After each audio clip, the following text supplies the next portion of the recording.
कि शादीशुदा जीवन में एक पुरुष का परम कर्तव्य क्या है? अपनी अर्धांगिनी को प्राण मानना। जैसे हम प्राणों के पोषण के लिए हर बचाव रखते हैं और प्राणों के पोषण के लिए जो इच्छा हुई तत्काल उसकी पूर्ति करते हैं, ऐसे अर्धांगिनी को, अपनी पति को अपना प्राण मानना। बिना उसकी सलाह के कोई धर्म कार्य भी न करना। धर्म कार्य करना है तो उससे सलाह लेकर, अगर वो थोड़ा रुक्ष स्वभाव की है, कड़वी स्वभाव की है, प्रतिकूलता देती है, तो हमें सहन कर जाना। केवल एक बात ना हो, पर पुरुष से रमण करने की लालसा न रखती हो, तो हर व्यवहार उसका हमें सहन कर लेना चाहिए और उसको भगवान के मार्ग में प्यार से, दुलार से चलाना चाहिए। जैसे पत्नी के लिए कहा, ऐसे पति के लिए। पति की प्राण है पत्नी। अर्धांगिनी का मतलब क्या होता है? हमारी प्राण है और उसके लिए प्राण पति है। दोनों जब ऐसे प्रियता से चलते हैं तब धर्म का निर्वाह हो जाता है और भगवत प्राप्ति के योग्य बन जाते हैं। और महाराज, एक पति पत्नी को अपने बच्चों के प्रति क्या कर्तव्यों का मुख्य पालन करना चाहिए? हाँ, पति पत्नी को बच्चों के प्रति ऐसा कर्तव्य पालन करना चाहिए कि भगवान ने हमको ये बहुत बड़ी सेवा दी है। जैसे हमारे माता पिता ने हमको स्वस्थ किया पढ़ा लिखा करके और ये हमको सतमार्ग दिया, ऐसे जब तक हम अपने बच्चों को पढ़ा लिखा कर पुष्ट करके और उनकी योग्यता के अनुसार उनका ब्याह आदि करके उनको अपने व्यापार नौकरी आदि में सरसब्ज न देख ले, तब तक हमारे लिए और कोई धर्म कर्म तीर्थ यात्रा नहीं है। हम नाम जप करते हुए इतना रुपया कमाए, पढ़ाए लिखाए अपने बच्चों को, और जैसे हमें हमारे माता पिता ने समृद्ध बना दिया, ऐसे हम बच्चों को समृद्ध बना के फिर चाहे वैराग्य लेकर के तीर्थ याटन करे और भजन करे तो उसे कोई दोष नहीं लगता। कुमार जी, जब बच्चे समृद्ध हो जाएं, उनका अपने माता पिता के प्रति क्या? बच्चों का सबसे बड़ा कर्तव्य है कि उनके लिए और कोई भगवान नहीं है।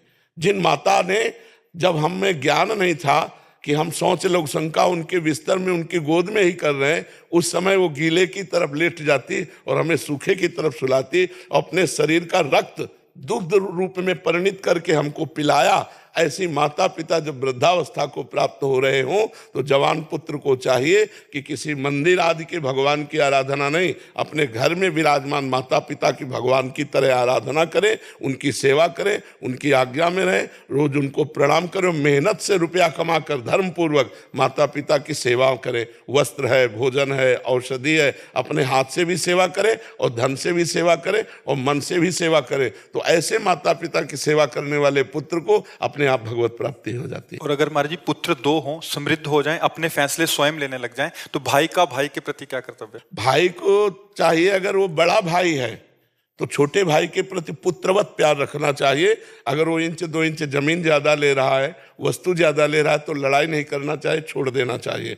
छोटे भाई को चाहिए कि बड़े भाई को पितृवत मान करके, जैसे पिता के साथ बर्ताव करते हैं ऐसा बर्ताव करना चाहिए। बड़े भाई को अपने छोटे भाई के हिस्से का एक दाना भी एक्स्ट्रा नहीं लेना चाहिए। अगर छोटा बड़े भाई के हिस्से को ले रहा है तो उसे पिता के समान अपना पुत्र मान करके उसे दे देना चाहिए, लेकिन बड़े भाई को छोटे भाई का हिस्सा नहीं लेना चाहिए। छोटे भाई अगर बड़े भाई का कुछ हिस्सा लेते हैं तो दया और दुलार करके दे देना चाहिए, तुम छोटे हो जाओ। और छोटे भाई को चाहिए कि अपने बड़े भाई को पिता के तुल्य मानकर उनका आदर करे, कभी उनका अपमान न करे। तो ये भ्रातृ प्रेम परिवार को सुखद और उन्नतशील बना देगा। जी, एक भ्राता का अपनी बहन के प्रति क्या कर्तव्य होना चाहिए? हाँ, बहन के प्रति भाव ये रखे कि जब तक उसका ब्याह ना हो तब तक उठते बैठते चलते फिरते हर समय बहन की सुरक्षा की भावना रखे, कभी उस पर वो कोई दोषारोपण ना आने पावे।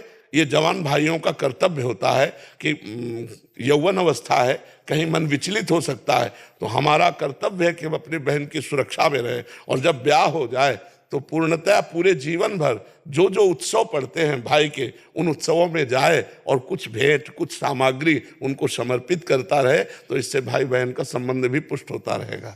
जी।